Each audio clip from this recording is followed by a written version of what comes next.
Is there a 1st of January that helped to define Scotland and a Scottish New Year? If I said the 1st of January 1600, would you know why? If you're interested in the people, places and events in Scottish history, then click the subscribe button at the bottom right of the screen. And if you enjoy this video, then give it a thumbs up, share it, and watch the next one. In the meantime, let me tell you a story. In the British Isles, the transition from the 16th to the 17th century was huge. But in Scotland, the change was particularly important. Now, before I explain why, let me give you a bit of context. This is Dunfermline Abbey. And over here are the ruins of the palace. James VI had given it to his Danish wife Anne as a base, and it's where she gave birth to her second son in 1600. He would become Charles I, the first Scottish monarch to have a Protestant christening. You see, James VI was Scotland's first Protestant monarch. As you look back, Scotland had been allied to France. As you look forward, he knew that soon, if he played his cards right, he'd be King of England. It's a transition period. His mum had her head chopped off by the English. His son would have his head chopped off by the English. James was like the bread in the middle of a potted hoss sandwich. I know sandwiches don't work like that. I could point to various aspects of transition, but the transition that this video is about is New Year 1600. For the first time in Scotland, it was the 1st of January. You see, in 1599, it'd been the 25th of March. Because of course it was. Let me explain. It won't surprise you to know that the key dates in the calendar were driven by seasons and astronomical movements on one hand, and religion on the other. When you're reading about stuff in medieval times, by Robert the Bruce or James I, dates, or folks making contracts or starting leases and loads of stuff like that, there are always some key days that you keep hearing again and again. Christmas, Midsummer, the Feast of the Annunciation and Martinmas. Now, if you're like me, the last two would float over your head and you'd just be thinking, aye, but when does the stabbing start? Folks had to work out when contracts started and other key dates and stuff like that.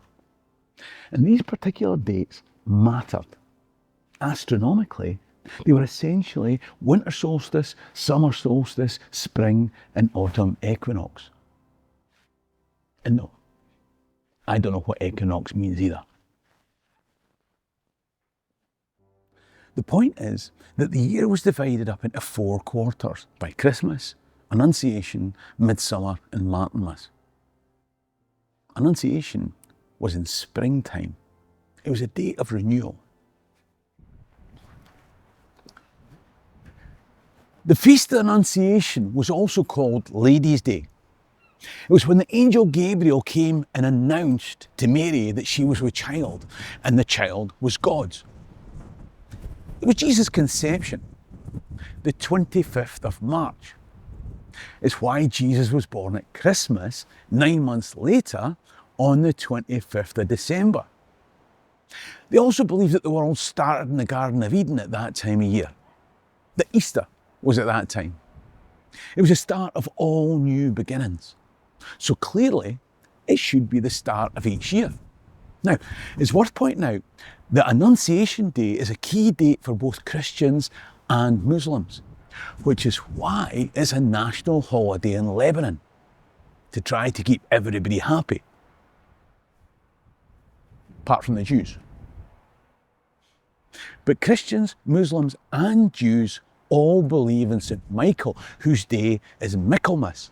which is also the autumn equinox for pagans. Plus, Buddhists and Hindus must have had somebody important reincarnated in that day. Come on, guys, get on board. Wouldn't it be great if we made Michaelmas a national holiday and people of all faiths and none could come together and celebrate one day together in harmony? That feels like something worth campaigning for. Are you with me? Let me know in the comment section if you'd get behind that idea. I do hope that that call for unity and togetherness appeals to some of you, because people are about to think that I am saying stuff that's divisive and nationalist. But we had that moment.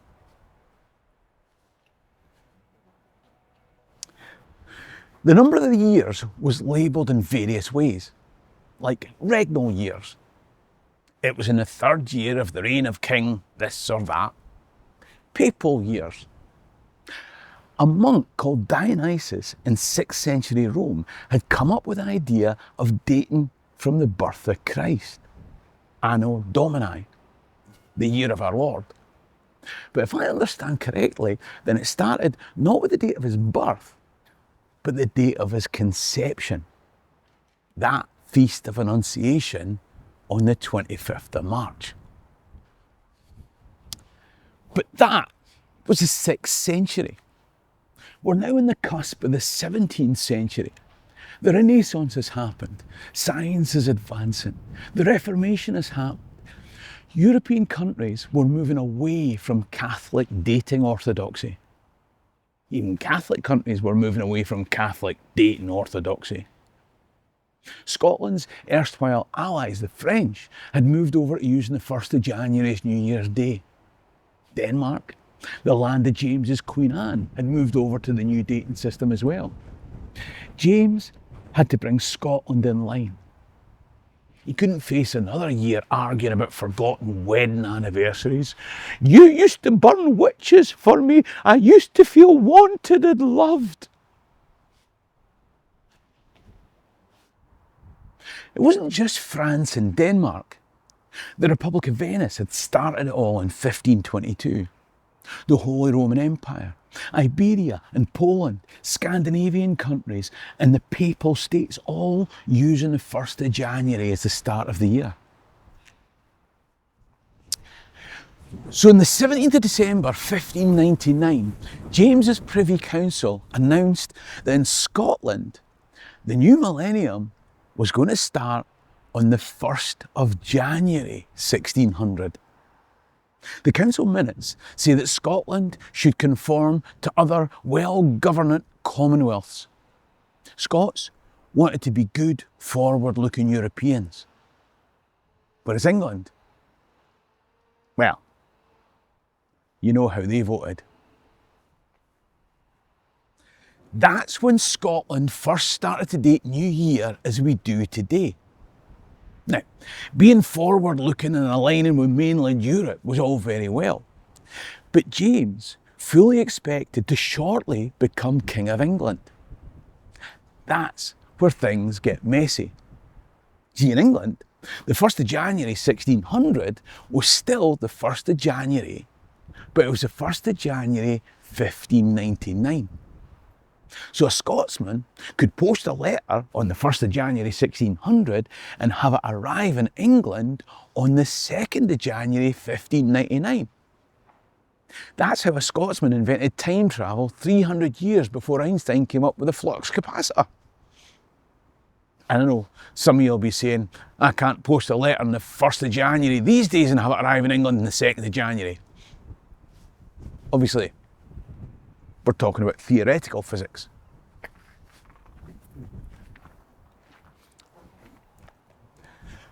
Of course, there were practical problems, particularly after 1603. When Elizabeth died and James became King of England as well as King of Scots, we had one king, but two countries with two different dating systems. Scotland's year began on the 1st of January. England's began on the 26th of March. It was a nightmare for cross-border paperwork and diplomacy. I've already mentioned a Scottish letter dated between January and March could arrive at Whitehall and clerks might record it as being received the year before. It's a problem for historians researching the original documents today. But it was worse than that if you were born between the 1st of January and the 25th of March. Nightmare! Any woman who gave birth in Scotland between January and March could cross the border only to find that she hadn't even conceived yet. You don't have to worry about a condom, darling. I'm going south of the border. I may have taken that too far. What about closer to the birth? I heard about one pregnant woman who lived in Wark and worked in Coldstream, and every morning when she crossed the Tweed, her waters broke.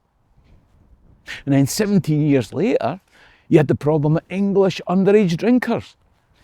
Imagine being a 17th century nightclub doorman in Gretna. 17-year-old English kids with fake IDs that are actually their real IDs, coming up here, taking our hangovers.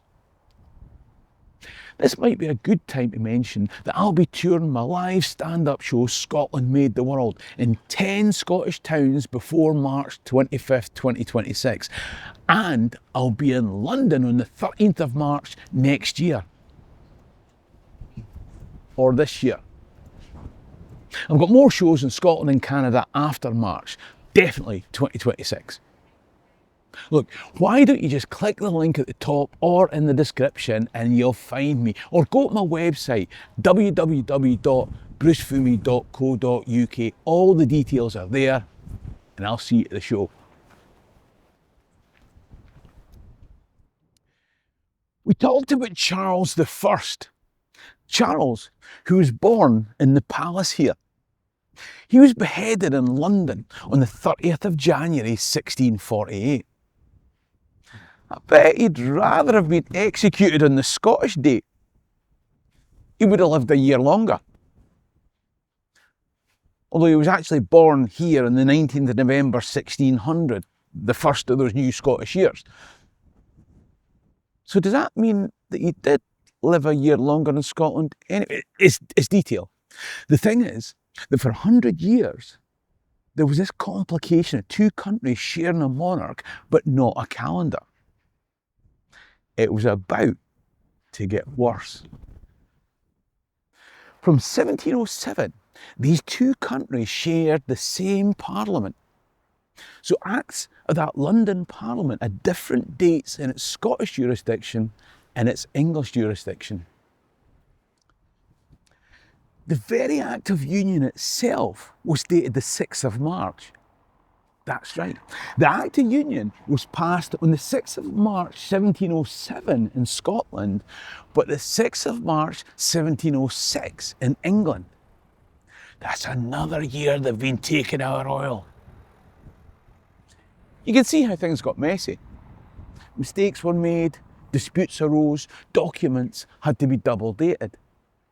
In the preamble to the Calendar Act 1750, or 1751. That's right. It only took 150 years for the English to catch up. Complaints that England starting the year on the 25th of March, unlike Scotland and most neighbours, meant that frequent mistakes are occasioned in the dates of deeds and other writings, and disputes arise therefrom. But why did it take 150 years to get with the programme? Well, amongst other things, landlords worried that the transition required a short year, where they would be losing rent. We'll come back to that. Let me justify the bold claim that this all had a huge impact in defining Scotland in a Scottish New Year. You see, there was a period on these islands when Anglican England celebrated Christmas, but Presbyterian Scotland didn't. Now, it turns out there were also 150 years where Scots celebrated New Year in midwinter's 1st of January. But the English didn't until 3 months later. A few years back, I made an entertaining video with my kids about some of the religious attitudes that fed into Scotland celebrating New Year rather than Christmas. But it's when you think about the legal and administrative differences of a 1st of January New Year that you start to see why Scottish culture developed a huge celebration around a midwinter New Year, whereas England developed theirs around a midwinter Christmas. Even though most of our Hogmanay celebrations have been sadly lost to Anglicisation in my lifetime, the big celebration in Edinburgh each year brings thousands of tourists to Scotland at the worst possible time to come, when it's dark, wet and freezing. What these tourists didn't realise is that they make that pilgrimage in the 21st century because of a decision made to change New Year made by the Privy Council at the end of the 16th century. One last impact. When the English finally decided to come into line in 1751 and move their New Year's Day from the 25th of March to the 1st of January, it was decided to tidy up another wee anomaly. For a long time, the miscalculation of the Julian calendar meant that the date of New Year relative to astronomical observations was slipping.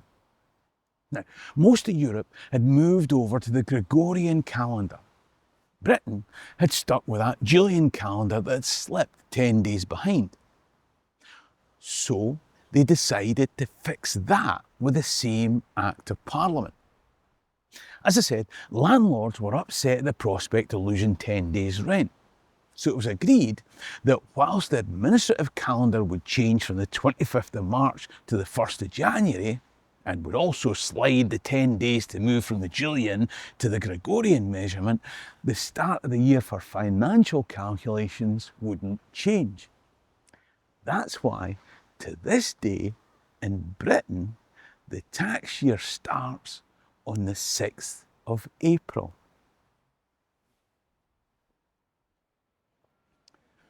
So you can see that every one of us is affected culturally and administratively by changes that happened on that New Year's Day in 1600. But it was still a long time before Scotland celebrated Christmas. Do you know when Christmas became a public holiday in Scotland? Have a guess in the comments section. The good news is that you'll find the answer in an entertaining video I made a few years back about the difference between a Scottish and an English Christmas. That video is coming up on screen now. If you enjoyed this video, then like it, share it, and watch that next one. Support the channel by clicking top right to become a Patreon member, or buy me a coffee in the description below. In the meantime, ha mé an dóchas gún be lama alive. Sherry and Drasta.